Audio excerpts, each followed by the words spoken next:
How to produce high quality hay from cutting to storage. A simple guide to producing premium forage for livestock nutrition. Proper cutting, moisture control, quality storage, and nutrient retention. Table of contents. We start with everything from cutting and we go to all the way to storing it and everything in between. What high quality hay means. High quality hay is dried forage that keeps animals healthy and provides good nutrition. Think of it as a preserved grass or legumes that farmers can store and feed to livestock when fresh grass isn't available. What makes it high quality? Proper moisture, 15 to 20% is usually the good range. Not too wet, not too dry. You always want good green color, not brown. Shows like the nutrition is very good. Always a good smell, fresh. You don't want to smell musty or moldy or nothing like that. And soft. You don't want to be brittle and break apart very easily. You still want it to be dry, but not fall apart everywhere. Obviously, these are the scores you need to hit. 18, 20% protein is about right there in the middle.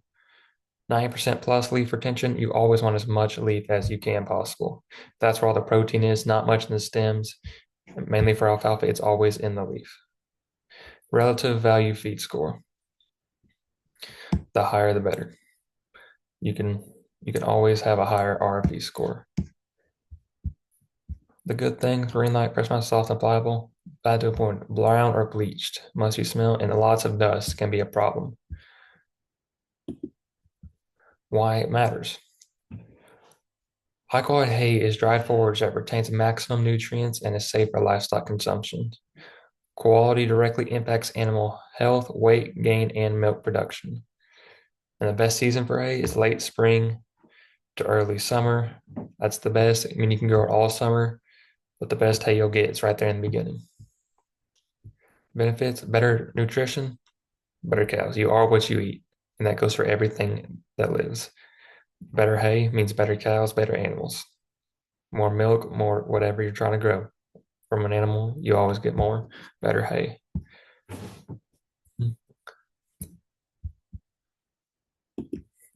Yields and equipment needed. Always.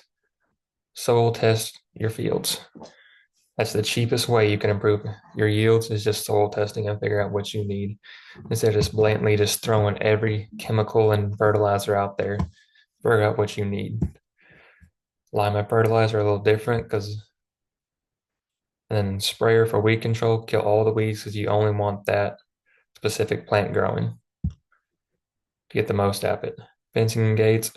It's going to be very hard to keep animals out of your hay and have all your hay ground fenced unless you graze it out in the winter or just have animals on it. Most hay ground doesn't not have fence on it. So, but if you can, that's always best. What you need to harvest it: mower, conditioner. It has little knives that spin around in it. It augers it to the middle. It has two rolls that come together, like two rolling pins with notches in them, and it doesn't split it apart, but it has little breaks. They're still connected, but there's little breaks in the stems and allows it to dry faster for air to get in there. A tedder and a rake. We don't use many tedders right here in Southwest Oklahoma because we're dry enough. There's not a whole ton of humidity, not a whole ton of moisture. So it dries out well enough. We don't need to spread it out. And that's what a tedder does. Just a bunch of little wheels that just spread it out all the way across the ground evenly. And a rake just puts the rows together into one for more efficient baling. A baler. Obviously, small square, round, and large squares are the different types of them. Storage. Moisture meter. Always check your hay moisture levels. That's one of the most important things you can do. Keep from having fires or mold. Temperature probe, another thing. That's for fires right there. Obviously, the higher moisture, the higher chance for fire. And net wrap and twine are also very important. You don't want crappy ones because they'll fall apart. Like in round bales, you always want enough wraps where it doesn't just fall apart. I mean, it'll last a few years if you need it down the road in an emergency or something. Moisture targets. They're a little different on deals. Small squares, you want a little higher moisture because they're smaller. They'll dry out quicker because they're a lot smaller. Round bales, about 18%. They're about the same size, maybe a tiny bit smaller than a large square bale and your average large square bale, but they're sitting outside. 98% of round bales sit outside. So don't need as much moisture in large squares, as little moisture as possible, because there's compared to the exterior hay, there's a ton of hay inside that if it's too high, it'll take forever to dry down. For soil testing, we control equipment checks. Always check your equipment. The easiest way to get done farming, the quickest, is just pre-maintenance. Preventative maintenance is the best thing you can do. An important note, start mowing when the dew is off in the morning to maximize drying time and preserve nutrients. You don't want, if you can help it, you want all your hay off at once if it's in one field. It just makes it a lot more efficient, a lot more easier on you. When to cut your hay, alfalfa late bud to 10% bloom. Alfalfa gets these little flowers on them. They're little purple flowers. Once those, all the flowers come, your feed value plummets, and you don't want that. So right at really try once you start seeing flowers, like one or two flowers in the field. That's when we try and cut it as soon as possible. For cool season grasses, that's like wheat. Right at the boot to early head stage, I mean, the early heads, I mean, obviously it's right when the head's starting to come out. You don't want it to, once it hits a grain fill, that's when you start definitely losing value. So most nutritional value you can get is right before where the heads just come out of the boot and the grain hasn't filled yet. Well, I check probably about 3 days here in Southwest Oklahoma that you need to cut. I mean, unless it's like abnormally cool for some reason, but like normal, heat 48, 72 hours on dry weather. That'll be good enough. Get dried down and baled. Alfalfa, you want to leave a little bit because you don't want to scalp it, take everything out. It will regrow. It will not regrow as good. So it's worth it just to leave 2, 3 inches. We probably leave about 2. You just want a little bit of green left that it can just have a starting point from. Cool season grasses, wheat. If they're like that, we normally take wheat down as far as we can because it's an annual. But like for perennial cool season grasses, you do want to leave a little so it'll grow back, so it'll continue growing. Thick stem crops, use conditioner to speed drying. Yes, you do want to do that. That's like real thick, like stemmed wheat. If you ever get into that, it just breaks it. As I said, makes those little breaks in it about that far apart, about 3 inches apart. And it just allows air to get in there and dry it out quicker. And obviously sharp blades. You wouldn't want to cut anything in your kitchen with a dull knife. Don't try and cut hay with a dull knife. Conditioning, and yes, a good conditioners can cut down your drying time by a lot instead of just using like a regular sickle ball mower or any mower that does not have a conditioner on it that leaves the whole plant unbroken all the way from end to end. It can increase it by as much as a day.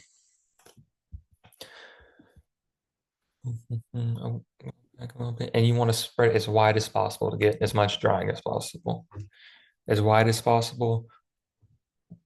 Probably a tedder is good to use, but we don't need a tedder because it dries out so fast, and you also want to handle it the least amount of times. When you're in tedding and raking, we really don't need a whole lot of tedding here, but I'm going to go over it. It just fluffs it up, allows the air to get in there with all the plant matter. Obviously, raking puts it all together. Timing. Nice about, yeah, about 40% moisture in there for raking. You can even go a little drier. Sometimes people do it right before they go right through. But if you rake it right when it's ready to bale, you lose a lot of leaves. If you rake it like probably a day before it's ready to bale, you get a lot less leaf loss because it won't be dried out as much. It'll be very well connected on there. Yeah, right here, key point. It says moisture. Handle hay when it's moist to keep leaves from falling off. Dry hay crumbles easily. And it does. I mean, it's like a cracker. I mean, the drier a cracker is, the more easily it crumbles.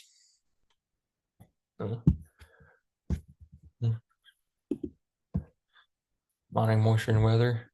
Here's all the moistures again that you need with preservative. That's just like the extremes you could go to if you had to.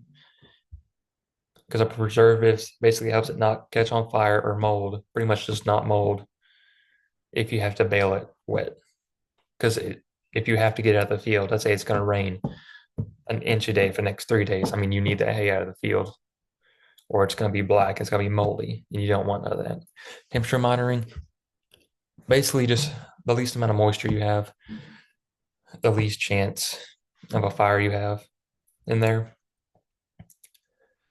So basically, I mean, all these, I mean, obviously it's hay, it's dry matter, it will catch on fire. Well, moisture guidelines, just, oh, man, here they are again, just preservatives, application rate 10 pounds a ton, pounds a ton, smalling and heating door storage, yes. Remember, set tight baler for tight uniform density and use net wrap. You do want a tight bale. It keeps it all together. It doesn't let mold or air or diseases get in there as easily. Transport, get them out of the field as quick as you can, mainly for square bales that need to be under storage. Like rain destroys square bales. It's pretty not bad on round bales because it sheds it a lot easier because of the shape.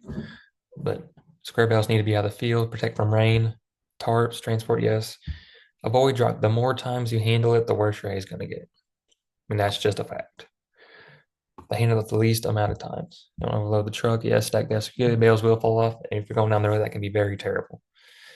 It's a lot better just to make an extra load than have a dangerous load and it won't fall off and you fall off on the road and hit a car. That'd be a lot easier just to take another load. Tractors, I mean, obviously, here's the equipment you need: bagger, grail fork, tractor, bale fork, front loader, bale hook, straps and ropes, gloves if you need it, flatbed trailer, just all you need. Storing hay correctly. Barn or shed's probably the best. Barn, a little bit of airflow so it doesn't just stagnant air, prevents viruses and mold and stuff like that. Keep them off the ground. I mean, obviously that's kind of hard to do. I mean, you're gonna lose bottom 2 inches to bottom bales. I mean, in my eyes, it's worth it just to lose the bottom 2 inches, but some people don't like that and they do that. Maintain barn temperatures below 80 degrees, monitor for 2 to 3 weeks after storage. Yes, always monitor your bale temperatures. You have to test everyone, just a couple every now and then, just to make sure. I mean, don't just do the ones in front, mainly just the ones in the back. If you can get them, always leave a way to get the bales in the back if you can. Leave at least 3 feet between bale rows and 2 feet between individual bales. That's not really feasible if you're trying to store a large amount of bales. That's the best, obviously. But just a little bit of room, maybe like a tiny, like couple inches, just a little airflow. The best way just to get a little airflow in there. A little airflow goes a long way. And if you were just to put them on the flat ground, like gravel is a lot better than dirt or like power line poles. Some people do that, I've seen before. But like on bare dirt is the worst thing you could put them on. Just at least put them on some gravel if you're going to do it. When they're in flat, you don't want them sitting in water, obviously mold, and cover protection, keep them from the rain. Mainly, you bale them at the moisture you want. The goal is to try and keep them at the moisture you want. Rain or ground moisture is the worst thing for them. Recycle better animal performance, feed waste, safer storage, increase market value. You can make a lot more money from just a little bit better hay. Like if you just have above average hay and people notice that, you'll make a good amount more money. More money. Just you just want your hay to show that you at least care just a little bit. That's what it seems. Yes, conditioning, big thing in hay that they came out with. Very simple. I mean, just little breaks in it. Helps so much. Proper sort, yes. If you leave hay out, I mean, just hay and I mean, it's organic matter. So it's going to decompose just left out in the rain and wind. It's just the elements. So the more you can keep it out of the elements, the better your hay will be. Disadvantages, okay, I guess common mistakes. Cutting too late. That's more alfalfa than wheat. Alfalfa, if you cut too late, I mean, really nobody wants it. They might be some cows, maybe some grinder hay, but like the dairies and stuff, I mean, they want no flowers in it, little as possible. Wheat's not a big deal if it goes to a little bit of grain on the head, as long as it's still green, it's still good hay. But baling when too wet, obviously moisture. Moisture is probably one of the biggest deals in baling hay. Moisture, moisture, moisture. If too high moisture, it'll mold. It won't store properly. Too little moisture, it'll just fall apart. You lose all your leaf. That's mainly alfalfa, but moisture, moisture, moisture. Stone on bare ground, it's just you just lose a little bit. I mean, it's not much, but you do lose a little bit of hay. And for some people that grow really high quality hay, it's worth it to put on concrete or gravel. Just keep it out of the dirt. Excessive handling, just as few times as you can touch your hay, the better. Like if you get like a plastic water bottle and like you hand it to somebody else, it crinkles a little bit. But if you hand it like five people, it's all crinkled up. I mean, it's just the less you touch it, the better it'll be. Obviously, the caveats to consider like weather. I mean, unpredictable. I mean, obviously you have your weather app, but I mean, they're right maybe half the time. Equipment costs are rising, so just being more efficient with your equipment, being more efficient with what you do is really just the only way you can go. You can't be inefficient and maintain and let it be sustainable. Time, um, weather is good. That's just more wet around weather. You got to get it when the weather's good. Storage, mainly for square bales, obviously, but you got to make sure all your square bales are under storage of some kind. Summary: start the right timing and right moisture. You can be able to average that at least. Dry it fast. The faster you dry it, faster you can get out of the field, better it will be, less chance of it get rained on, obviously. Handle, don't touch it. Just handle as few times as it takes you to get it into the barn. And that's it. It's the easiest thing to do. Obviously, your moisture's right here. The bigger it is, the less moisture you need in it because it won't dry out as fast. Obviously, keep off ground, good airflow, and monitor your temperature. Most people don't monitor temperature a whole lot, just a few checks every now and then, it'll be all right. And if ever a bale does go, a lot of people don't put all their bales in one place. They'll put like a group of 40 here, group of 40 there, group of 40 here. So if one does go, you don't lose everything. You just lose a small percentage and you'll be able to continue on. Remember, quality hay equals better animal performance plus lower cost plus safer storage. And that's it.